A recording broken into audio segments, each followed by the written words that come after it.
We are up to mitzvah number 98. And again, we are continuing with the description of the functions and the processes and the vessels of the temple and the tabernacle. And we are now up to the menorah. We talked about in the past about the building of the temple in general and about the lechem hapanim, the showbreads. And now we're talking about the menorah. Of course, menorah is one of the most iconic of the vessels in the temple. And we have mitzvah number 98, and that is to prepare and to clean and to kindle the lamps of the menorah. The verse tells us in Exodus chapter 27 that the lights of the menorah, they were organized and they were tended to by Aaron and his sons, and they are lit every day, and that is the mitzvah that we're up to right now, mitzvah number 98. Now, the Sefer HaChinuch tells us that this mitzvah is comprised of 3 different parts. Number 1, you have to clean out the ashes and the residue that was in the lamps from the previous night. And you have to prepare the new wicks and the new oil for the next kindling. And finally, the third part is the actual kindling in the evening, and all that is wrapped into one mitzvah, mitzvah number 98. Now, of course, the menorah was one of the most iconic vessels in the temple. We talked about the ark in the past and the table. We're soon going to get to the inner golden altar, and that is where the Ketoris was lit. But now we're talking about the menorah, and the menorah, quite interestingly, was hewn from a single block of gold. You couldn't make it separately and just attach them and weld them together. And all of the menorah, together with its tongs that were used to pull out the wicks and the spoons to clean out the cups, it was all made out of a single talent of gold, roughly 150 pounds of gold. Now, it's interesting, when the menorah was made, if you look at chapter 25 of Exodus and you read the Rashi commentary, it's interesting that this particular vessel stymied Moshe. And Rashi tells us in a few different places, he tells us that Moshe was having a hard time understanding what it was.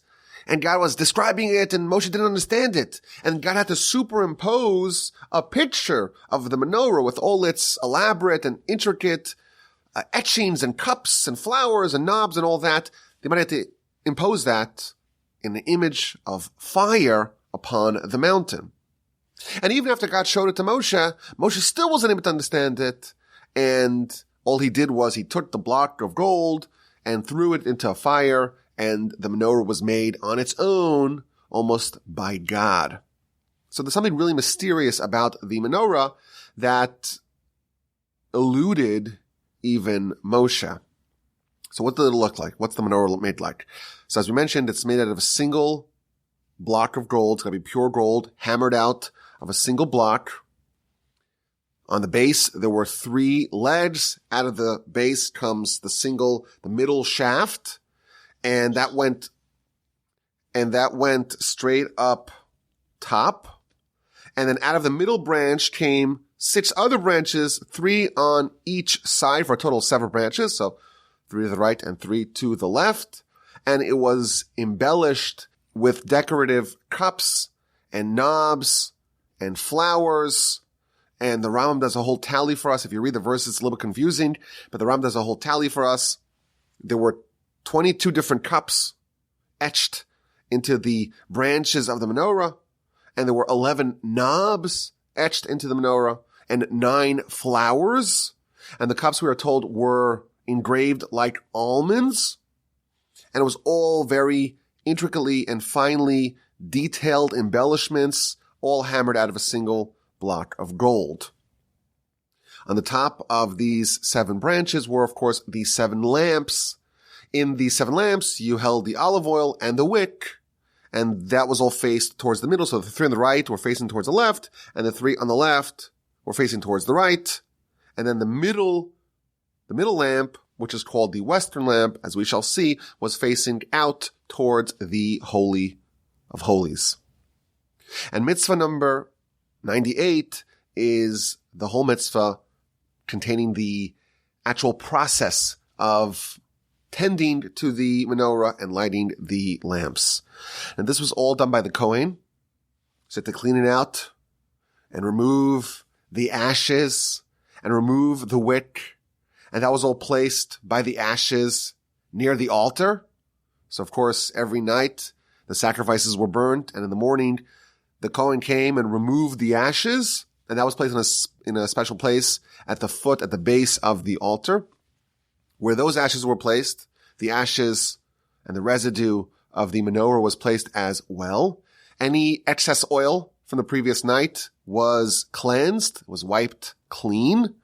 The Kohen would add new oil, and he would place new wicks, and the wicks were told to have to be really good wicks, so that the light would emerge really nicely. And this was lit every single day, including, of course, Shabbos. One of the things that we're not allowed to do on Shabbos, we're not allowed to make a new fire. But as is true with other sacrifices in the temple, the services and the sacrifices in the temple override Shabbos. The verse says explicitly it's got to be done every day, and that is revealing to us that this, in fact, overrides the laws of Shabbos. The lamps were cleaned out in the morning and prepared in the morning, and then they were lit at night. And again, the 6 outer lamps were directed towards the middle one. And the oil that must be used, it's got to be clean, virgin olive oil, only the first drop. And every lamp got a half of a log, which is a Talmudic measurement, a half of a log of oil. How much is a log? This is somewhere between 11.7 and 20.3 fluid ounces. So that's the amount. Now, why would they use that particular amount? So Rashi tells us, the Talmud tells us that the objective or the minimum requirement is that the oil lasts the entire night. So if you're going to light it in the evening, it's going to burn throughout the whole night and last until the morning.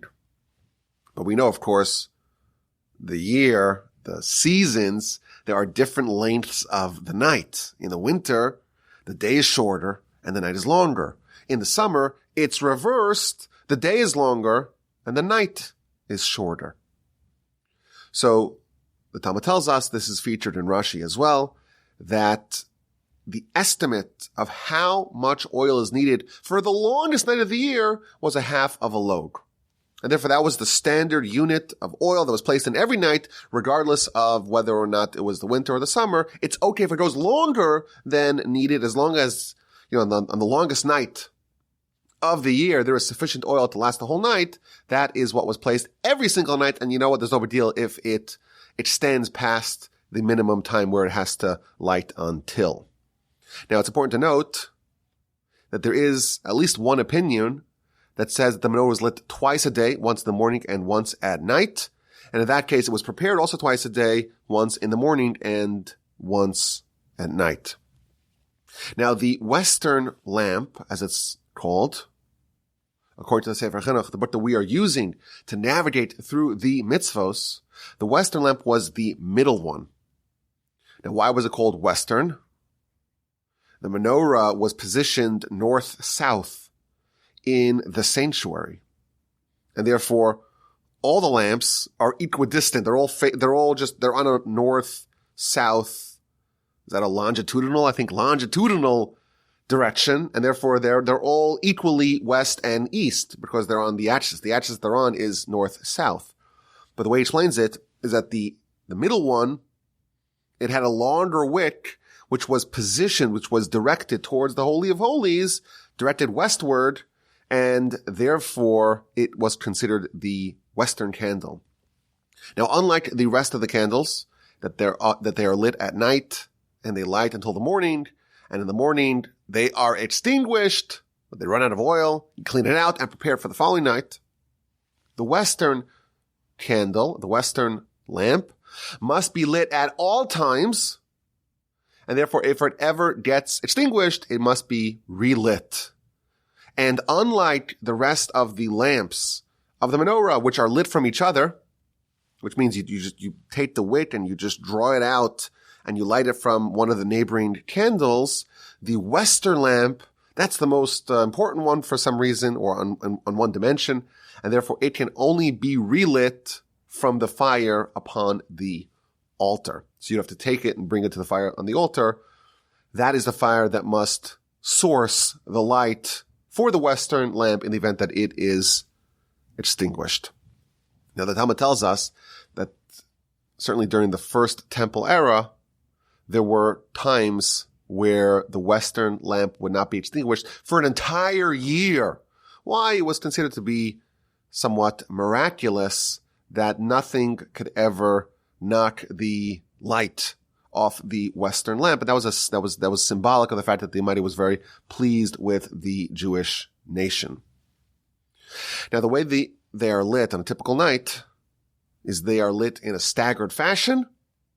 First, they would light 5 of the lamps, and then they would light the other 2. And the Rambam tells us that makes a bigger impact. It makes it, because you light it in a staggered fashion, it makes the process and the ceremony more important, and it would land a bigger punch. So that's the menorah, and this is mitzvah number 98, the mitzvah to kindle the menorah and to tend to it, and everything that comes with tending and cleaning and preparing, and of course, kindling the menorah. Now, with every mitzvah, we try to figure out what are the reasons behind it. And we always remind ourselves that the ultimate reason is because that's what the Almighty wants. And that's the best reason for any mitzvah. It's a decree of our Creator. But nevertheless, it is helpful and useful for us to try to understand it on our level. What are the symbolisms? What are the messages? What are the takeaways? What are the lessons that we can learn from every mitzvah? What are things that we can maybe apply to ourselves? We haven't had the temple in 1930 or 40 years. It's been a while. And we still learn about this. And all 613 mitzvahs are still obligatory to us. And in fact, it's more important to learn about the mitzvah when we cannot fulfill it than when we can. Because if we actually had a menorah, we would have to know how to do it. But there would be a way to actually fulfill it. Now that we don't have a menorah, the only way to fulfill it, the only way to get the power of that particular part of the 613 accomplishments that we need from Torah is via the study. And therefore, it's important for us to ponder the question, what is the reason? What are some of the reasons that are offered by our sages?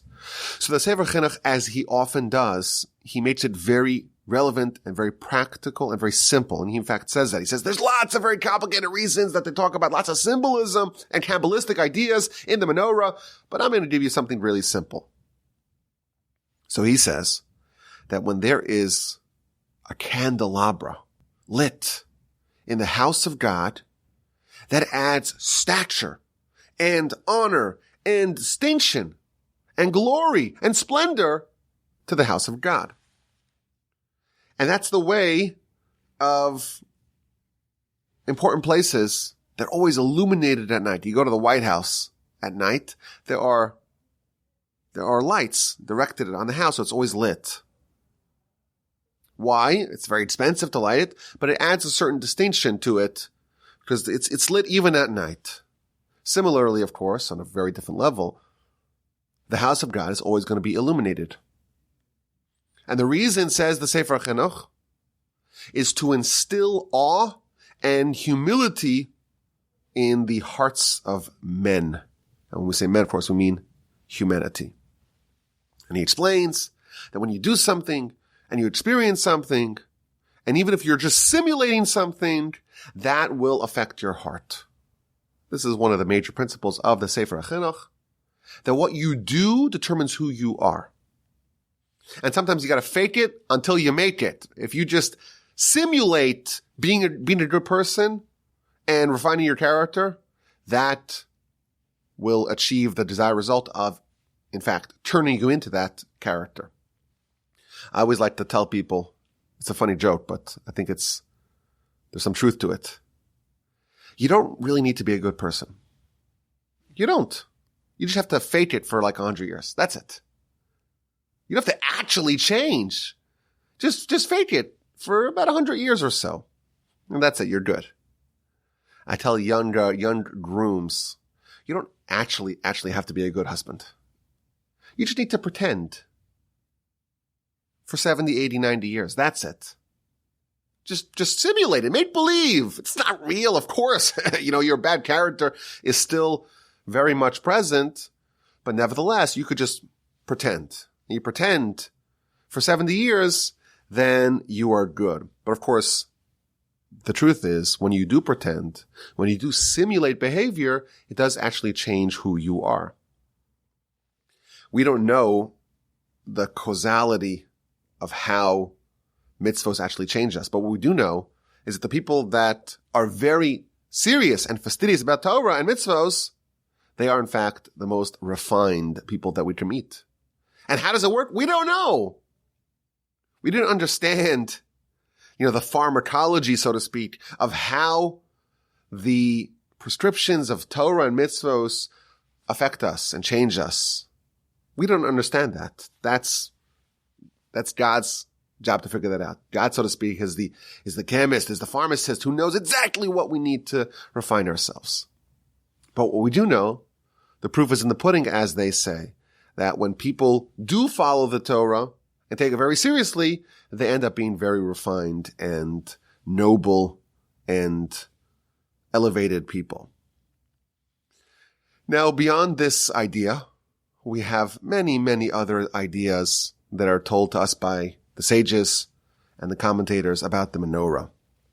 So, for example, there are 7 branches of the menorah, and that corresponds, we are told, to the 7 days of the week. And the middle branch, everything's directed towards the middle branch, that corresponds to Shabbos. You have the 3 days before Shabbos and the 3 days after Shabbos, and that all is directed towards Shabbos. Shabbos is the one source, so to speak, of divine blessing. We are told that the Almighty dispenses blessing on weekly increments, and it's all given through Shabbos, and that's why Shabbos is called the Mikar HaBracha, the source of blessing. And that provides light to the rest of the week, and therefore the candles are directed towards the middle because that's where they draw their energy from. And that's the idea, one of the symbolisms behind the menorah. Rabbeinu Bechaya has a very nice piece in chapter 25 of Exodus, and he says some really wonderful things about the menorah. He says that the light of the menorah provides pleasure for the soul. The soul is compared to a candle.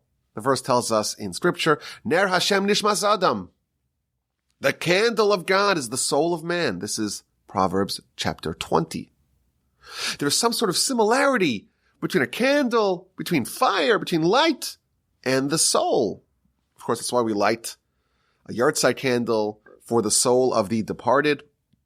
And even though the light of the soul is very different than the physical light of the candle, nevertheless, there's some sort of connection, some sort of benefit that happens to the soul when it gazes upon a candle. What that means, of course, it's a very advanced idea, but that is one of the ideas that are shared regarding the menorah. Moreover, he says that there are 7 other planets besides for Earth. And I always say that the sages were not fooled by Pluto. They knew it wasn't a real planet. They didn't fall for the head fake of Pluto. 7 of the planets, and this corresponds on some sort of cosmic level. The menorah, the 7 branches of the menorah corresponds to that. It corresponds to Torah, and Torah is the wisdom that incorporates all the other wisdoms in the world, and he mentions even the 7 liberal arts of the Greeks: astronomy, mathematics, geometry, music, rhetoric, grammar, and logic, and all that's incorporated in Torah. And he even adds that the 6 branches correspond to the 6 ends of the world, and there are 22 cups that are etched into the menorah, and that corresponds to the 22 letters of the Hebrew alphabet. And there are 22 different forces in the world, and there are 22 different parts of man, and the knobs correspond to angels, and the cups correspond to the galaxies, and the flowers correspond to this world. all kinds of really interesting symbolism that is featured in the Kabbalistic literature about the menorah. But one of the main ideas is that the menorah corresponds to Torah. Now it's interesting that the ark also corresponds to Torah. The ark, of course, that was holding the actual tablets, both the broken and unbroken tablets. And the Torah scroll that Moshe wrote was either inside the ark or right next to the ark, but certainly the ark represents Torah. And as we mentioned in the past, a Torah scholar has to be like the ark, gold inside and gold outside. So how could you have two different vessels corresponding to Torah? So this is an interesting question that on the Parsha podcast that I am fortunate enough to host this year, Parshas Truma, the whole podcast was dedicated to this question. What are the two types of Torah that are corresponded to by the ark and by the menorah? If you want to listen to it, it's called The Mystery of the Menorah. Highly recommended. And the basic idea that I said, I'll just spoil it for you, is that the menorah is like the extension of the ark. The ark, that's like Mosaic Torah. Moshe got his Torah from God directly. In that transmission, it's completely perfect.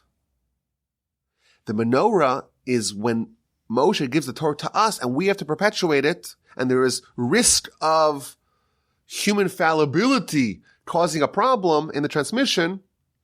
That is represented by the menorah. And that's why I speculated, that's why Moshe had such a hard time with the menorah. Because the menorah is when, so to speak, the Torah is in human hands, and it's not just coming directly from God with scintillating clarity. And as a result, there is all this extra work that we need to do to perpetuate the Torah. That's why Moshe has such a hard time with that, because his Torah, so to speak, or his link in the chain was directly from God as symbolized by the ark, and therefore the menorah was difficult for him to wrap his head around. Others suggest that there is, of course, the written Torah and the oral Torah, and perhaps the written Torah is represented by the ark, and the oral Torah is represented by the menorah. And it is noteworthy that the festival of Hanukkah, that orients, of course, around the menorah and the lighting of the menorah, that is often used to mark, so to speak, the beginning of the explosion of oral Torah amongst the nation, when we no longer had prophecy and we no longer had really kings of our own, and the Jewish nation was separated. There were Jews in Babylon and Jews elsewhere in the Middle East and North Africa. And the second temple quite wasn't really like the first temple. And that's kind of the moment where oral Torah really becomes much more important, because it's what keeps us together. And the role of the sages is amplified. There is a lot of literature about that, how the menorah symbolizes oral Torah as well. My grandfather, blessed memory, used to always say, another idea, that the menorah and the kindling of the menorah symbolizes pedagogy, education, and the transmission of our faith and tradition from one generation to another generation. You have to take one existing fire and touch it towards the wick, the unlit wick, and you have to hold it there until the unlit wick becomes lit on its own. And that's the process of pedagogy, where the parent or the educator, whose candle, so to speak, is already lit, touches, so to speak, the unlit candle and makes it independent, so to speak. It could be lit on its own.